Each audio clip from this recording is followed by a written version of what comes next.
Approve ka na approve. Why? Because may mga lagay. Ganon kayo eh. Pagkatapos, kitaan kita. Sabi mo ilang kayo? 800. Ito. Pakita ko sa'yo. Tamad kayo eh. Look at this. These are Chinese products na nabibili sa Binondo. Na sinabi nyo, warning, masama sa kalusugan. Huwag tangkilikin. And yet, pinapabayaan nyo na nagkalat to sa Binondo at sa Quiapo. Ayan mga Chinese products. Meron pa dito, may amphetamine pa. Pati ka nag-reg. Di ba meron kayong enforcement group na armed kung kailangan? Di ba? Tapos meron pang biogesic dito na fake. Meron din kami nabili, fake na biogesic, fake na Neosep, and fake na Decolgen. Ayan. Alam nyo, Director General, itong mga fake na medicines, hindi natin alam kung anong formulation ito. Maring masama sa kalusugan to. Bakit hindi nyo po nahuhuli ito? Ba't kami? 800 ang tao nyo, kami ang tao ko, 2 lang ang tumutok dito. Ang dami namin nagawa. Yung sinasabi nyong 1,000, 50,000 mga nakumpiska nyo, kung kami nga, milyonis na agad. 2 tao lang. Don't use that word na kulang kayo sa tao. It's either inutil, tamad, or nag-aantay ng lagay.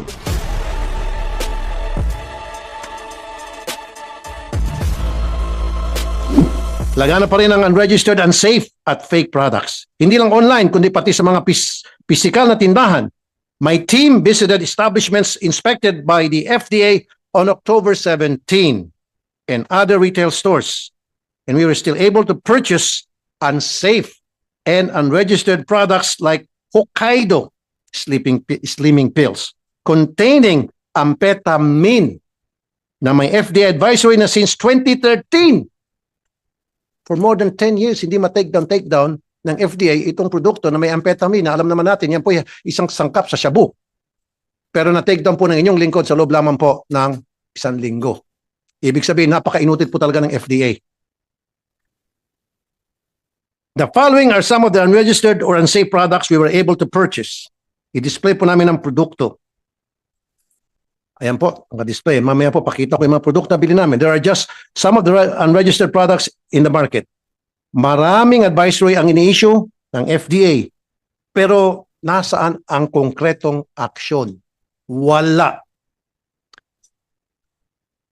Palagay ng palagay na advisory sa kanilang website ang FDA, pero walang follow-through. Nagdududa tuloy ang marami, baka nag-aantay ng lagay. Samantala, pagdating naman sa mga produkto na ligtas at trusted brands at ibang bansa kabilang ng US tulad ng vitamin C ng Kirkland, collagen supplements ng U-Theory at CoQ10 ng Nature Made ay hindi FDA registered sa Pilipinas pero available sa leading supermarkets. As a result, kahit ligtas at nabibenta mga produkto ito sa ibang bansa, nilalabasan sila ng advisories. Ayan. Yan po ay mga sikat na produkto sa Amerika. At yan po ay aprobado ng FDA sa Amerika. Pero pagdating sa atin, hindi raw pwede. It's either hindi ni-register ng importer o ng supplier o nag-aantay ng lagay ang FDA. Kasi hindi pa kayo naglalagay eh. So hindi namin kayo i-register. Maglagay muna kayo, saka namin kayo i-register. Ganon siguro patak ng FDA. Bakit napakabagal ng product registration sa mga simpleng produkto na ito? Dahil nga po sa lagay. Kaya nga po siguro, mas maganda kung i-lifestyle check natin mula sa Director General down doon sa mga examiner dyan sa FDA. Kung ako ang tatanungin, may gumagamit ng regulatory powers ng FDA para kumita. At meron po akong patunay. Ipitin ang pag-process ng registration tapos isyuhan ng advisory. Ano ngayon gagawin ng negosyante? Well, alam niyo na po siguro. Di lagay. Top 1 ng FDA sa ARTA complaints. Ang registration inabot ng taon. Laganap ang fixer at may guaranteed license pa daw dahil may kakilala sa loob. May content creator rin na tinatakot na magbayad ng 400,000 pesos o ipopost ang warning sa kanyang old products. Sa huli, local business owners ang lugi. Ubos ang puhunan, ubos ang oras. From application to registration, palpak o regulation, palpak. Kaya halata na may kurap. Sa counterfeit medicines naman, nakabilang aking team ng fake Biogesic, fake Decolgen Forte, at fake Neosep. Mas mahal pa minsan kaysa sa butika, pero hindi epektibo at mas delikado. Dahil pwedeng magdulot ng severe allergic reactions. May naibalita rin na peking cancer medicines, mga produktong dapat binabantayan online ng ating enforcement agencies. Dahil kung aasa lang sa FDA, baka marami nang mamamatay o dili kaya magkakasakit.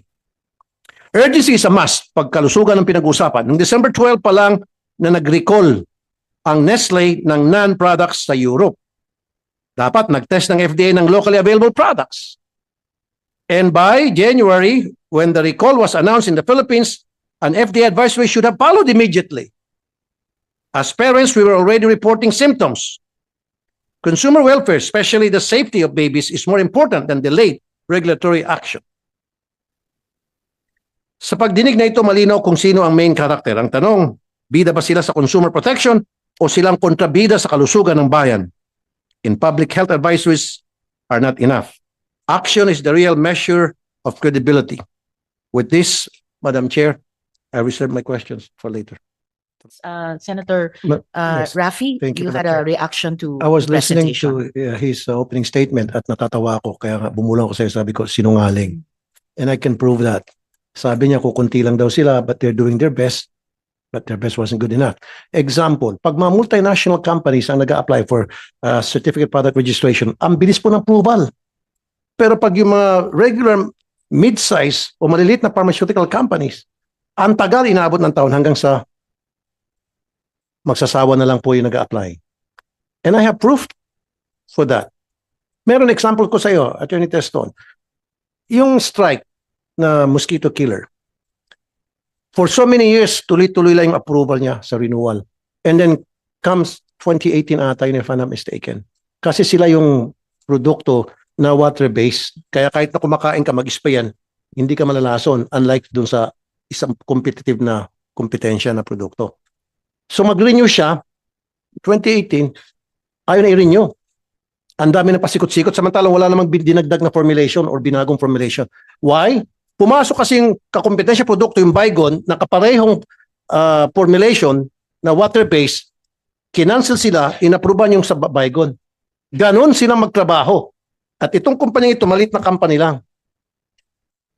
Pag maliit na company, hindi nyo inaaprubahan, iniipit nyo. Pag malaking pharmaceutical company, yung multinational, approve kayo na approve. Why? Because may mga lagay. Ganon kayo eh. Pagkatapos, kitaan kita. Sabi mo ilang kayo? 800. Ito, pakita ko sa'yo. Tamad kayo eh. Look at this. These are Chinese products na nabibili sa Binondo. Na sinabi nyo, warning, masama sa kalusugan. Huwag tangkilikin. And yet, pinapabayaan nyo na nagkalat to sa Binondo at sa Quiapo. Ayan mga Chinese products. Meron pa dito, may amphetamine pa. Sabi nyo masama sa kalusugan. Bakit yung pinapayagan? Ba't di kayo nag-raid? Di ba meron kayong enforcement group na armed kung kailangan? Di ba? Tapos meron pang Biogesic dito na fake. Nasaan yung Biogesic na fake? Meron din kami nabili, fake na Biogesic, fake na Neosep, and fake na Decolgen. Ayan. Alam nyo, Director General, ito mga fake na medicines, hindi natin alam kung anong formulation ito, maring masama sa kalusugan to. Kung hindi man siguro effective, okay lang sana. Hindi tumatalab. Pero paano kung may side effect? Bakit hindi nyo po nahuhuli ito? Ba't kami? 800 ang tao nyo, kami ang tao ko, 2 lang ang tumutok dito, ang dami namin nagawa. Yung sinasabi nyong 1,000, 50,000 mga nakumpiska nyo, kung kami nga, milyonis na agad. 2 tao lang. Napadown namin, na-flag down. Don't use that word na kulang kayo sa tao. O katulad yung sinabi ni Senator Erwin sa Palawan, since 2018, importante yun para sa libre dialysis sa probinsya. Hindi ma-approve-approvehan. Why? Kasi hindi kayo nakafocus doon. Kasi walang lagay yun eh. Kaya sinantabi nyo. Pero kung may mag-apply na malaking pharmaceutical companies, I bet you, approvehan nyo agad yun. Kung hindi pala tumawag si Sen. Erwin, tenga lang yun. It's either inutil, tamad, or nag-aantay ng lagay. Ganun lang po yun. You guys are not doing anything. Akala ko ba mag-resign ka? Paano yan, sir? Yung hinamo kita dito noon na kapag naipa-down ko yung mga hindi nyo mapa-down for so many months and years, mag-resign ka. Sabi mo, we will comply. And then hinamo ko ulit yung boss mo, si DOH Secretary, na sabi ko, yung meron pa nga kayong produkto na 12 years na, hindi nyo mapa-down, ma-take down. Saka yung mga sa advisory, sabi ko, paano ko mapa-take down ko yan at hindi nyo mapa-take down? Sabi kay DOH Secretary, Herbosa, would you ask Attorney Teston to resign? Sabi niya, yes. Sir, inutil ka po. I'm sorry to tell you. You're incompetent. At yan mismo, sinabi ng ARTA, kayo ang one of the most complaint agency. ARTA na po mismo nagsabi niyan. At dudugtungan ko. Dapat kayo, karamihan kayo sa management, magsiresign na kayo. Inutil kayo eh. Wala kayong ginagawa kung hindi. Humintay lang siguro ng lagay mula sa mga malalaking pharmaceutical companies. Yung mga hindi naglalagay, sorry kayo, naglalagay, tuloy-tuloy lang, hindi gaya. Na, mabilis lang. Bakit nakalusot ito mga fake na mga Decolgen, fake na Joseph? Alam niyo po ito? Ang dami ito sa mga sari-sari store, nagkalat. Halos lahat ng sari-sari store pinupuntahan namin. So kawawa pala itong mga pobre kasi yung mga iba, Madam Chair, hindi naman sila pupunta sa mga Mercury. Kung ano yung pinakamalapit, tindahan, sari-sari store, bili sila dyan. Tapos mas mura. Oh, yung pala fake. Oh, hindi pa delikado ito. Tapos meron pa yung injection na supposed to be para sa diabetes, Ozempic. And then, ginagamit ngayon para pampapayat. Pero dapat yan with prescription kasi injection yun, Madam Chair. At binibenta sa Shopee. Hindi niyo po nahuli yun. Binibenta sa Lazada. Marami pong mga produkto na they're not supposed to be in the market. Kayo na po mismo nagsabi. And yet pinapayagan nyo. Maraming mga produkto kami nabili na sinasabi nila huwag tangkilikin kasi hindi nakaregister. And yet sa ibang bansa, approved. Sa Amerika, approved. Pero dito, hindi. Huwag daw tangkilikin kasi hindi registered. Nag-aantay siguro ng lagay, Madam Chair. Alam nyo, Attorney Teston, ang dami nyo pong kapalpakan sa FDA. Matagal na po itong reklamo. Hindi lang, sa bagay, hindi lang po kayo. Remember, before you, nasibak. Bakit nasibak? Dahil nga inutil din. The guy before you, I'm not gonna mention his name kasi wala naman na siya. Isa ako sa nagpasibak doon. And then before pa, meron pa isang babae na FDA din, napasibak ko rin. Kasi inutil. So kung hindi nyo kayang trabaho nyo, mag-resign kayo. Your job is to safeguard the well-being, health, and well-being of the consumers, and you're not doing that. Thank you, Madam Chair. Thank you, Senator Raffy. Palagay ko, Attorney Taston, dito sa lahat ng mga produktong pinakita ni Sen. Raffy, merong mga counterfeit, merong ding mga unregistered. So i-channel, I think you will have to answer the issues he has raised and we will raise during this hearing. I-channel natin yung mga tanong in both those directions. Unahin natin dun sa mga counterfeit products. So isang tanong dito, sa website mismo ng FDA, makikita na may ganitong report, no, na sasabihin ko sa inyo, covering the period January 2024 to March 2025. Seized counterfeit drug products, posible may kasama diyan dito, seized counterfeit products, may nakuha kayong in the value of 21,979,539 pesos. Meron din kayo in that same period na seized unregistered health products, 50,596,932 pesos. Saan po madalas nahuhuli itong mga, on the one hand, counterfeit products? Locally ba o imported?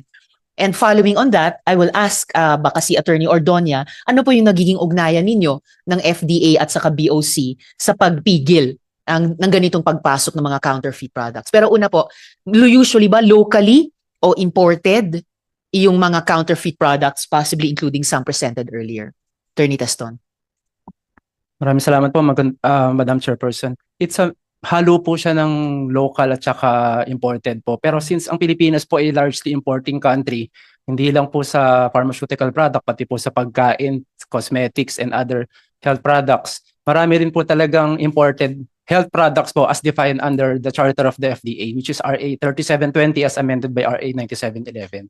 So marami po talagang peddlers din po na nanggagaling po sa labas po ng bansa. At meron din po silang mga kasama dito na local distributor po, Madam Chairperson. Kung ganun ang kaso, so ano nga yung nagiging ugnayan nyo sa Bureau of Customs para mabawasan or ma-eliminate yung practice na ito na nakakapag-import ng mga counterfeit pala na pharmaceutical products na malamang pumapasok dyan sa bag na pinakita kanina?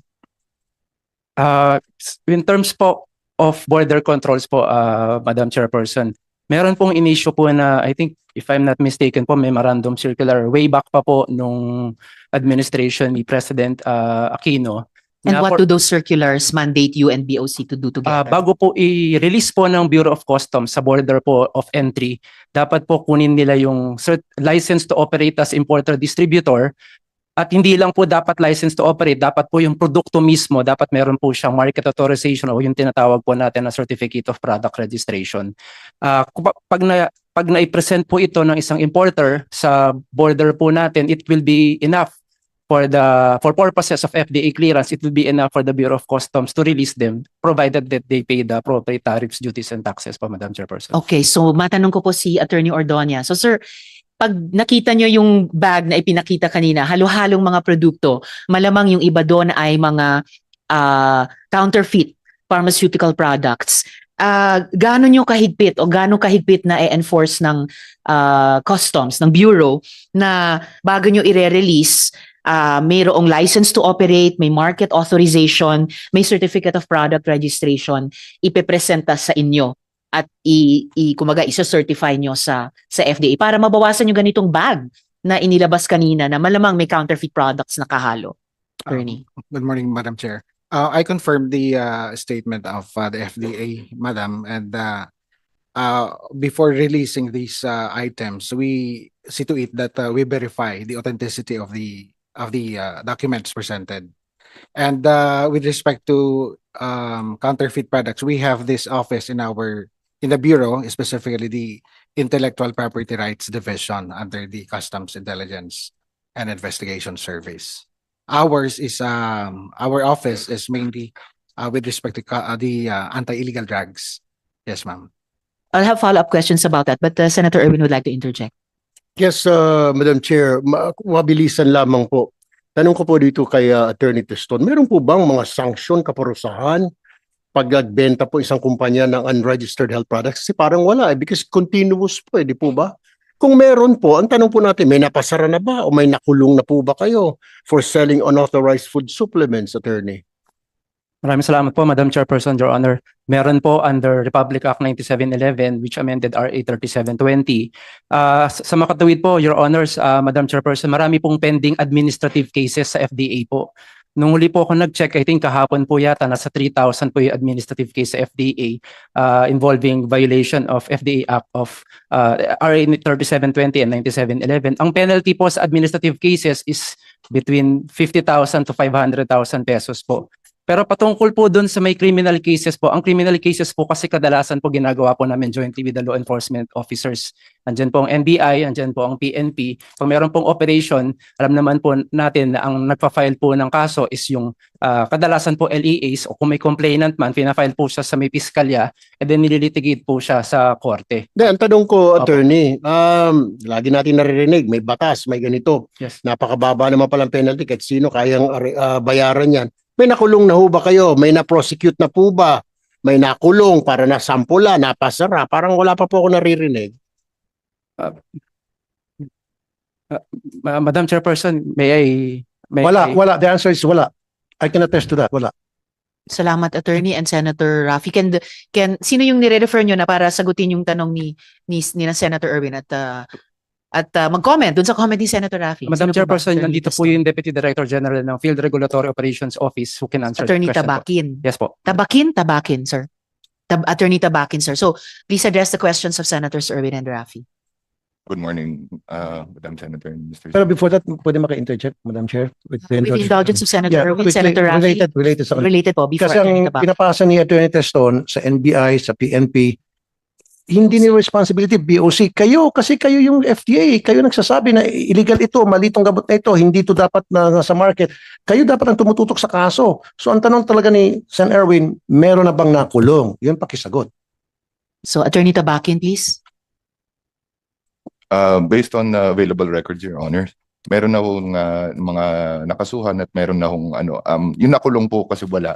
Dahil binayaran po kasi yung fine lang ho kasi yung naging penalty. Pero as to the nakasuhan, meron na hong nakasuhan from start. Ilan po yon, Attorney? Approximately po, total, ma'am, from 2021 to 2025, ma'am,